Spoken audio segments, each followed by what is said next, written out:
और हेलो मेरे भाई लोग, तो कैसे हो तुम सब लोग। पिछले एपिसोड में हम लोगों ने देखा था कि रोज हेजू को लेकर एक लग्जरी होटल में आता है, जहाँ पे दो स्टाफ आपस में बात करते हुए कहते हैं, उधर देखो क्या वो पर्सन तुम्हें जाना पहचाना नहीं लग रहा। फिर वो सामान ले जाता हुआ पर्सन थोड़ी देर सोचने के बाद कहता है, चेयरमैन। वो बिल्कुल उनके जैसा दिखता है। एक पल के लिए मुझे लगा कि चेयरमैन किसी तरीके से जवान हो गए हैं। फिर वो दूसरा स्टाफ कहता है, अपनी आवाज को थोड़ा नीचे रखो। फिर वो दोबारा कहता है, वाह, तो ये वही बेटा है जिसके बारे में मैंने सुना है, पियोम परिवार का वारिस जो हर दिन अपना गर्लफ्रेंड बदलता है। लेकिन मुझे लगा था कि वो अमेरिका में है, क्या वो वापस आ गया। फिर ये पर्सन कहता है, नहीं, मैंने सबसे बड़े बेटे को पहले भी देखा है जिसके बारे में सभी बुरी अफवाहें फैली हुई है। और हमें रोज का बड़ा भाई तेही का एक छोटा सा झलक दिखाया जाता है। और वो पर्सन कहता है, वो यहाँ होटल में अक्सर आया करता था और एक नजर में ही वो एक बिगड़ैल उत्तराधिकारी का उदाहरण था। और उस समय वो पहले से चेयरमैन से काफी मिलता जुलता था और मैंने सोचा कि खून झूठ नहीं बोलता। लेकिन एक और चेयरमैन की कॉपी सामने आई है और ये बहुत डरावना है, जैसे कि चेयरमैन की एक परफेक्ट रेप्लिका को देखना।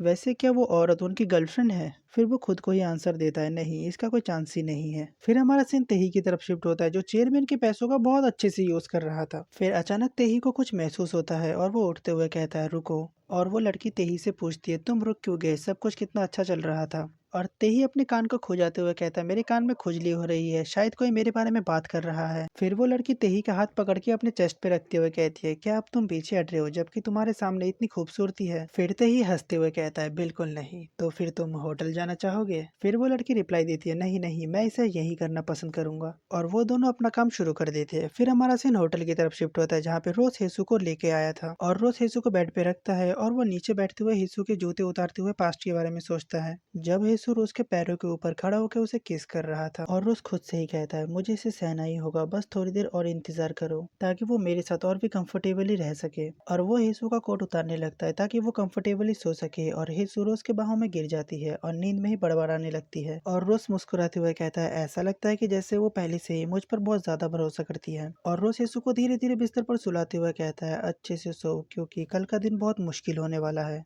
फिर रोज उसके ऊपर आके कहता है, अपने आप को काबू में रखो, अपने डेस्परेट दिल की भावनाओं को दिखाओ मत जो बाहर आने की कोशिश कर रहा है। और रोज चुपचाप बिस्तर से उतर के वहां से जाने लगता है। उसी टाइम हेसू जोर जोर से सांसें लेती है और रोज वही रुक के पीछे मुड़ता है तो हेसू बहुत बुरा सपना देख रही थी और जोर जोर से सांसें ले रही थी। और रोज उसके पास आके हेसू के सर को सहलाते हुए कहता है, हाँ हेसू, सब कुछ ठीक हो जाएगा, तुम अच्छे से सो। फिर हमें नेक्स्ट डे मॉर्निंग का सीन दिखाया जाता है, जहाँ पे हेसू आराम से सो रही थी। फिर वो अपनी आंखें धीरे धीरे खोलते हुए सोचती है, मेरे शरीर पर उसका टच बहुत गर्म और आरामदायक महसूस हुआ। फिर येसु कहती है, ये मेरे बिस्तर के पास ठंडी हवा की तरह नहीं है, यह सूखी पपड़ीदार हाथों के साथ नाक में खुजली और हाथ पैर में दर्द के साथ जागने जैसा नहीं है। और वो कंफ्यूजन में कहती है, लेकिन ये बहुत नरम और आरामदायक है। फिर येसु बिस्तर से उठ के कहती है, क्या मैं कहाँ हूँ, ये वो जगह नहीं है जहाँ मैं पहले गया हूँ। मतलब ये जगह हेसु को जानी पहचानी नहीं लग रही है। फिर हेसु कल की बातों को याद करने की कोशिश करती है। वो कहती है, कल मैं बहुत ज्यादा ड्रंक थी, उसके बाद। और हेसु को कल रात की सारी चीजें याद आ जाती है।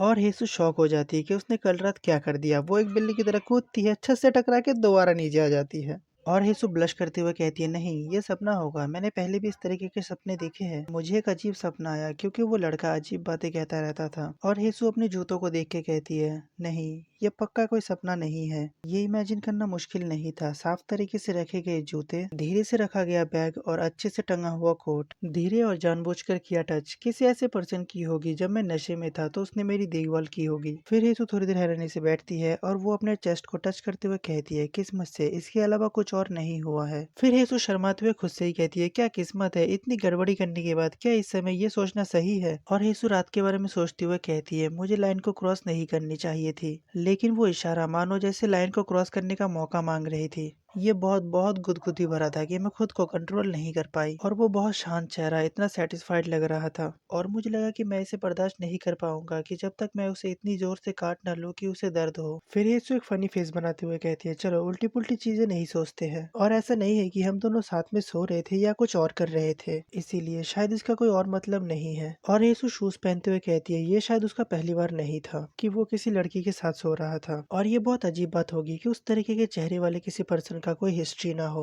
और येसु ब्लश करते हुए कहती है, इसके अलावा वो बहुत स्किल्ड था। येसु का मतलब शायद उस केस से था। और यीशु कोट पहनते हुए कहती है, मैं सचमुच बहुत बेकार अडल्ट हूँ और मुझे उससे कांटेक्ट करना चाहिए और माफी मांगनी चाहिए। और यीशु जब कोट पहन के उसके जेब में हाथ डालती है तो उसे एक नोट मिलता है जो रोज ने उसके लिए छोड़ा था। और नोट में रोज ने लिखा था कि मैं ये नोट इसीलिए लिख रहा हूँ क्योंकि मुझे लगा कि आप शायद जाने की तैयारी कर रहे हो और आप इतने नशे में थे कि आप घर नहीं जा सके, इसलिए मुझे उम्मीद है कि आप समझ गए होंगे। और होटल के बिल की चिंता मत करो, मेरे पास एक जीता हुआ फ्री वाउचर था जिसे मैंने तब इस्तेमाल करने के बारे में सोचा था जब मेरी गर्लफ्रेंड बन जाएगी। और लास्ट में हमें रोज को उस होटल से जाते हुए दिखाया जाता है जहाँ पे सारे स्टाफ रोज को छोड़ने के लिए आए थे।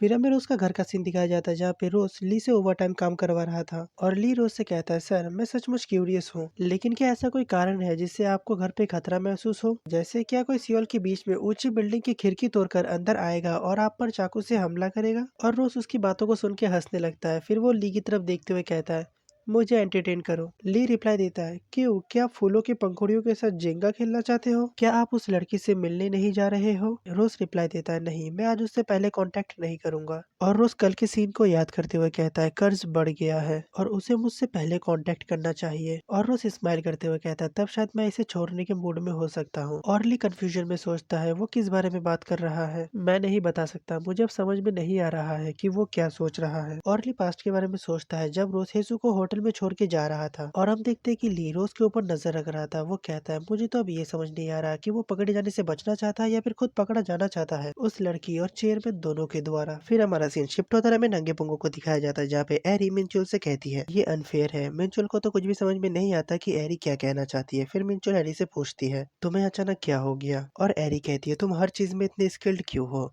और तुम्हें पता ही होगा कि एरी कौन सी स्किल की बात कर रही है, और ऐसा लगता है कि तुम बहुत सी औरतों से मिल चुके हो और तुम्हारी शादी भी हो चुकी है और यहाँ तक कि तुम्हारी एक्स वाइफ तुमसे ऑब्सेस्ड है। यह ऐसा इसीलिए है क्योंकि आप इसमें अच्छे हो, या फिर ऐसा इसीलिए है क्योंकि ये बहुत बड़ा है। और मिंचुल एरी की बातें सुन के हंसने लगता है, क्या यार, मैं ये सब पार्ट स्किप नहीं कर सकता क्या, हमारे रिलेशनशिप में तो ऐसी बातें नहीं होती थी, या फिर होती थी।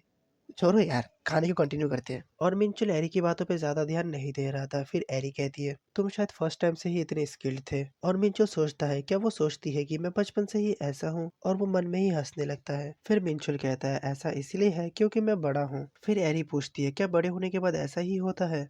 फिर मिंचुल कहता है, वेल बिल्कुल नहीं, लेकिन फिर वो अपने पास्ट के बारे में सोचता है जब हेसु मिंचुल को किस कर रही थी। मिंचुल सोचता है, कम से कम मैं उतना नासमझ नहीं हूँ जितना मैं जवानी में था। और मिंचुल हेसु को दूर करके उसे घुमा देता है और कहता है, हे तुम घर जाओ। हेसु कंफ्यूजन में कहती है, तुम्हें अचानक क्या हो गया, क्या तुम्हें किस पसंद नहीं आया। फिर मिंचुल शर्माते हुए कहता है, ऐसी बात नहीं है, ऐसा इसीलिए है क्योंकि मुझे दर्द हो रहा है। और मिंचुल शर्माते हुए अपने लाल चेहरे को हेसु से छुपाता है। शायद ये मिंचुल का पहला किस था। और हेसु घबराते हुए पीछे मुड़ने की कोशिश करते हुए कहती है, क्या ये बहुत दर्द हो रहा है, क्या मैं तुम्हें कुछ दवाई दूं। और मिंचुल कहता है, पीछे मुड़कर मत देखना, मैं पहले घर जा रहा हूँ। ये कहते हुए मिंचुल वहां से शर्माते हुए भागने लगता है। और हेसु सोचती है, मुझे अब क्या करना चाहिए, ऐसा लगता है कि उसे सचमुच चोट लगी है। हाँ, ये बात तो सच है, मिंचुल को बहुत ही गहरी चोट लगी है। अगर कोई बंदा बहुत सालों से सिंगल है और वो लड़का जिस लड़की से प्यार करता है, अगर वो लड़की उसे किस करेगी तो रिएक्शन तो ऐसा ही मिलेगा। फिर हमारा सीन प्रेजेंट में आता है जहाँ पे मिंचुल अपने पास्ट के बारे में सोचकर स्माइल कर रहा था। और एरी उसे हंसते हुए देख के कहती है, क्या हो गया, तुम फिर से क्यों हंस रहे हो, तुम सीरियसली अपने फर्स्ट टाइम के बारे में नहीं सोच रहे हो, है ना। और मिंचुल रिप्लाई देता है, नहीं, मैं किसी के भी बारे में नहीं सोच रहा हूँ। फिर हमारा सीन हेसु के घर की तरफ शिफ्ट होता है जहाँ पे हेसु मिंचुल की चीजों को अलग करते हुए कहती है, मैंने घर को साफ करने का फैसला किया क्योंकि अब हम साथ नहीं रह सकते और अब वो सब मेरे नहीं हो सकते। और कुछ चीजें फेंकना आसान था, लेकिन फिर भी।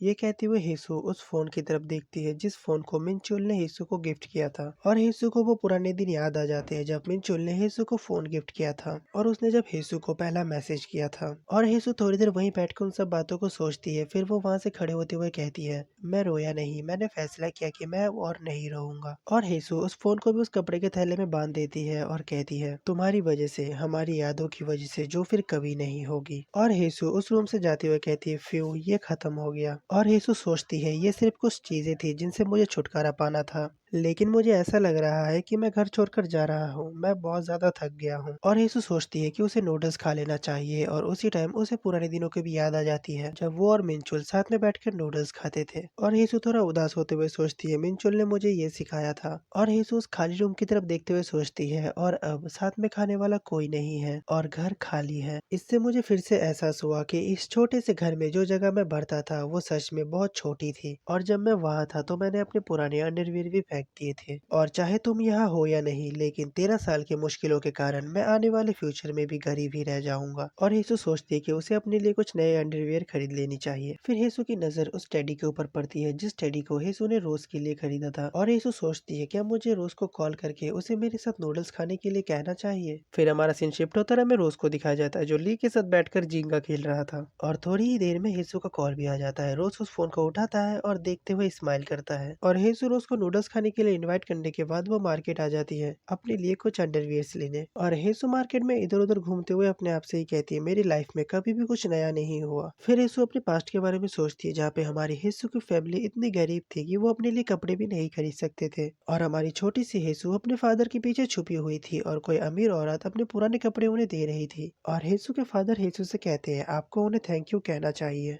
और हमारी बड़ी वाली हेसु सोचती है मुझे जो मिलता है वो हमेशा घिसी पिटी और खराब चीजें होती है, इसीलिए यहाँ तक कि अगर मेरे पास सिर्फ एक ही चीज होती तो भी मैं उससे इमोशनली कनेक्ट हो जाता। और वो सब कुछ मेरे लिए कीमती था। और मेरे लाइफ की सबसे चमकदार चीज कांग मिंचुल वो एक दीवार में लिखते हुए सोचती है। और मिंचुल हेसु के हाथ से पेन लेके दीवार में लिखता है मिंचुल ना हेसु का है। और हमारी प्रेजेंट वाली हेसु सोचती है तुम ऐसे गायब हो गए जैसे कुछ हुआ ही नहीं था, जैसे तुम शुरू से मेरे कभी थे ही नहीं। हेसु ये सब सोचते हुए मार्केट में घूम ही रही थी, उसी टाइम एक औरत हेसु को आवाज देती है तुम क्या ढूंढ रही हो, अंदर आओ और देखो बाहर बहुत ठंडी है। हेसु नर्वसली रिप्लाई देती है हाँ मैं बस कुछ अंडरवेयर ढूंढ रही थी। फिर शॉप ओनर हेसु से कहती है हाँ हाँ यहाँ पे ऐसा कुछ भी नहीं है जो हमारे पास ना हो। और वो दोनों अंदर जाने लगते हैं और शॉप का ओनर हेसु से पूछती है आप कौन सा डिजाइन ढूंढ रहे हो। हेसु रिप्लाई देती है बस कुछ नॉर्मल और कंफर्टेबल। फिर वो शॉप ओनर कहती है आपका साइज क्या है, ये कहती है वो देखने के लिए पीछे मुड़ती है। फिर शॉप का ओनर कहती है ओ माई मैं तुम्हें जानता भी नहीं लेकिन मुझे यकीन है कि ये बहुत अच्छा होगा। और ये कहते हुए शॉप की ओनर हेसु के साइज के कपड़ा ढूंढने लगती है और हेसु बहुत एम्बेरस होती है। शॉप ओनर ढूंढते हुए कहती है चलो देखते हैं, इस साइज में ज्यादा ऑप्शन नहीं है, हाँ इसे यही कहीं होना चाहिए। फिर शॉप ओनर एक रेड कलर में निकालते हुए कहती है ये कैसा है और हेसु चिल्ला के कहती है नहीं नहीं नहीं।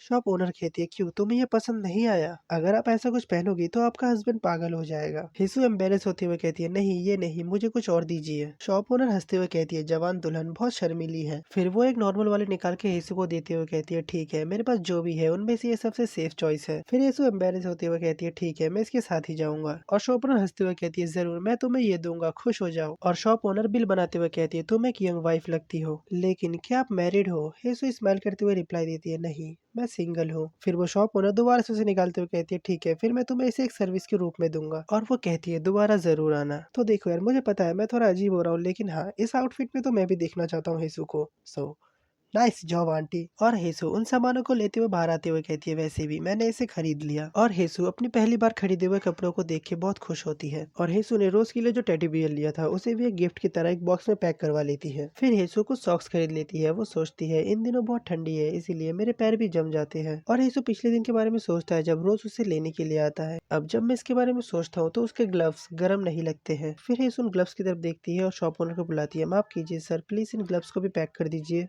और हेसु उन सारे सामानों को लेकर रोज से मिलने के लिए चली जाती है। और हमें रोज का मैसेज दिखाया जाता है जहाँ पे रोज ने लिखा है कि मैं पहुंच गया हूँ। और हेसु भी आके उसे ढूंढने लगती है, वो खुद से ही कहती है उसे यहीं आसपास होना चाहिए। वो कहाँ है, इस भीड़ भाड़ वाली मार्केट में कुछ भी देखना मुश्किल है। और हेसु रोज को देख लेती है, वो कहती है वो कितना लंबा है, मैं उसे अच्छे से देख सकता हूँ। और हमेशा की तरह रोज आंटियों से घिरा हुआ था। उनमें से एक आंटी रोज से पूछती है क्या तुम एक स्टूडेंट टैलेंट हो। फिर दूसरी आंटी कहती है ओ माय आजकल उन्हें टैलेंट कौन कहता है, उन्हें मॉडल कहा जाता है, वो एक मॉडल है। और मेरी बेटी को आपकी स्टाइल बहुत पसंद आएगी। मैं ये इसलिए नहीं कह रहा हूँ क्योंकि वो मेरी बेटी है, बल्कि मेरी बेटी लड़कों के बीच में भी बहुत पॉपुलर है। अगर मैं उसे फोन करूंगी तो वो कुछ ही मिनट में यहाँ आ जाएगी। बताओ यार कितनी प्यारी प्यारी आंटियां हैं, अपनी बेटियों के लिए बॉयफ्रेंड ढूंढ रही है। और अब तक तो तुम लोगों ने देख ही लिया होगा कि रोज ने अपनी बिल्ली जैसी आंखों से हेसु को आते हुए देख लिया है। फिर वो आंटी रोज से पूछती है क्या तुम्हारी कोई गर्लफ्रेंड है। और रोज हेसु को देख के जानबूझ के हेसु को सुनाते हुए कहता है हाँ मेरे पास एक गर्लफ्रेंड है। और हेसु खुशी खुशी रोज के पास जाके कहती है तुम कब आए। फिर रोज रोज रिप्लाई देता है, बस अभी। हेसु कहती है, तुम बहुत जल्दी आ गए, मुझे लगा कि तुम्हें आने में थोड़ा और ज्यादा समय लगेगा। और रोज हेसु के पास से सामान लेते हुए कहता है, मैं क्यूरियस हूँ। और वो अपने मन में सोचता है, आप कल के बारे में क्या कहेंगे, और जब आप बोलोगे आपके चेहरे का एक्सप्रेशन कैसा होगा। फिर रोज हेसु से कहता है, आपने मुझे कॉल क्यों किया था। हेसु रोज के बातों को सुन के हैरान होती है। फिर वो अपना मुंह दूसरी तरफ करते हुए कहती है, मैं नूडल्स खाना चाहता हूँ, मीठे और खट्टे मीट के साथ। लेकिन अगर मैं अकेले गया तो दोनों ऑर्डर करना अजीब लगेगा। फिर रोज कहता है, प्लीज मुझे बैग भी दे दो, मैं इसे भी ले जाऊंगा। और रोज कहता है, क्या इतना ही है। फिर हेसु कहती है, हाँ इतना ही है, और तुम मेरे पीछे आओ, तुम्हारे लिए इसे मैं खरीदूंगा। रोज थोड़ी देर हेसु को देखता है, लेकिन वो बिना कुछ बोले हेसु के साथ चला जाता है। और रेस्टोरेंट पे ये दोनों के दोनों साइलेंट बैठे रहते हैं। फिर हेसु जूस पीते हुए सोचती है, ये बहुत अजीब है, मैं खुद को एक शेमलेस औरत की तरह क्यों महसूस कर रही हूँ। और हेसु अपने आप से ही कहती है, वो आंटी जिसने सारे कदम पहले उठाए हैं, अब वो माफी मांगने के लिए नूडल्स खरीद रही है। और मैं जितना ज्यादा इसके बारे में सोचता हूँ, मुझे उतना ही बुरा लगता है। फिर हेसु रोज से कहती है, इसे ट्राई करो, यहाँ के नूडल्स सच में अच्छा है। फिर रोज हेसु से कहता है, ऐसा लगता है कि आप पहले भी यहाँ आ चुके हैं। हेसु रिप्लाई देती है, हाँ मिनच्यूल के साथ। फिर हेसु को रियलाइज होता है कि उसने अभी अभी क्या कहा। फिर वो अपनी बातों को बदलते हुए कहती है, मैं यहाँ पहले भी कई बार आ चुका हूँ, जल्दी करो और खाओ। और हेसु खाते हुए खुद से ही कहती है, मैं अचानक उसके सामने मिनच्यूल के बारे में बात करने से क्यों हिचकिचा रहा हूँ। फिर हेसु अपने पास्ट के किस को याद करते हुए सोचती है, चाहे मैं कितना ही नशे में क्यों ना हूँ, उस पर्सन के सामने अपने एक्स हस्बैंड के बारे में बात करना जिसके साथ मैंने ये किया था। और हेसु खाते हुए बहुत प्यारी तरीके से रोज की तरफ देखती है और सोचती है, वो इतना शांत दिख रहा है जैसे कुछ हुआ ही नहीं हो। और मुझे अचानक शर्मिंदगी महसूस हो रही है, ऐसा लगता है कि रात के बारे में सोचकर सिर्फ मैं ही परेशान हूँ। फिर हेसु रोज को एक दूसरी लड़की के साथ इमेजिन करते हुए सोचती है, हाँ ऐसी बातें उसके लिए नॉर्मल हो सकती है, ये कोई उसके लिए बड़ी बात नहीं है। और मुझे नहीं पता कि उसको गर्लफ्रेंड कब मिलेगी, लेकिन हो सकता है कि वो ये बहाना बनाना पसंद करे कि नशे में ऐसी कोई गलती नहीं हुई। फिर हेसु खुद से ही कहती है, मुझे ऐसी बातें नहीं सोचनी चाहिए, मुझे नूडल्स खा लेना चाहिए। फिर हमारा सीन शिफ्ट होता है हेसु के घर के सामने, जहाँ पे रोज हेसु को छोड़ने के लिए आया था। हेसु कहती है, मुझे घर तक छोड़ने के लिए तुम्हारा शुक्रिया और थैंक यू मेरे साथ नूडल्स खाने के लिए। और हेसु कल की बातें करती है, इसके अलावा कल बिजी होने के बाद भी आने के लिए शुक्रिया, और मुझे सचमुच ये कहना चाहिए, कल जो कुछ भी हुआ उसके लिए मुझे माफ कर दो।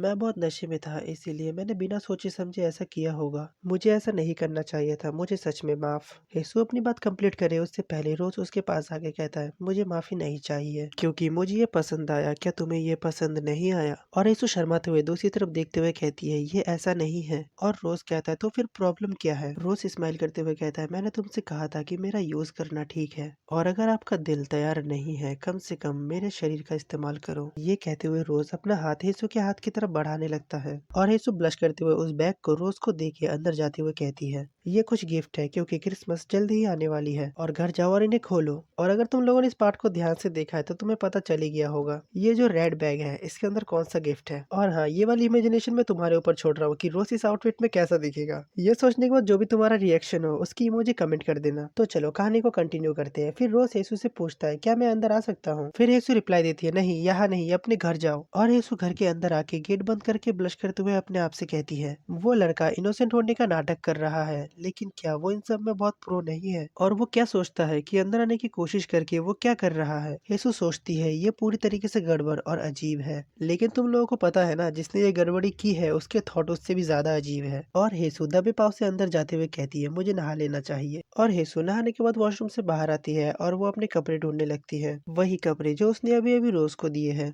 हेसु सोचती है, बहुत ठंडी है, वो अंडरवियर कहाँ है जो मैंने अभी खरीदे थे। हेसु उस बैग के अंदर देखती है और बहुत कंफ्यूज होती है। और हेसु इमेजिन करती है, जो रेड बैग था उसके अंदर हेसु के कपड़े थे, और जो ब्राउन बैग था उसके अंदर रोज के लिए गिफ्ट थे। और हेसु को याद आता है जो रेड बैग है वो उसने रोज को दिया है। फिर वो हैरान होते हुए अपने आप से कहती है, तो फिर मेरा अंडरवियर। फिर हमारा सीन शिफ्ट होता है, मैं रोज के घर का सीन दिखाया जाता है, जहाँ पे रोज ने टेडी बियर की अनबॉक्सिंग पहले ही कर दिया था। और अब रोज उस रेड बैग के अंदर देखने वाला है कि हेसु ने उसे और कौन सा गिफ्ट दिया है। और मैंने शायद तुम लोगों को ये बात पहले बताया नहीं था, ये जो मानवा है ये अभी ऑन गोइंग है, और इसका जो चैप्टर है वो एक वीक में एक ही आता है। सच कहो तो यार मैं बहुत ज्यादा एक्साइटेड हूँ कि रोज का रिएक्शन कैसा होगा उस गिफ्ट को देखने के बाद, और हेसु कैसे उस बात को ठीक करेगी। सो मिलते हैं नेक्स्ट वीक में, तब तक के लिए bye bye, tata, good night and sayonara.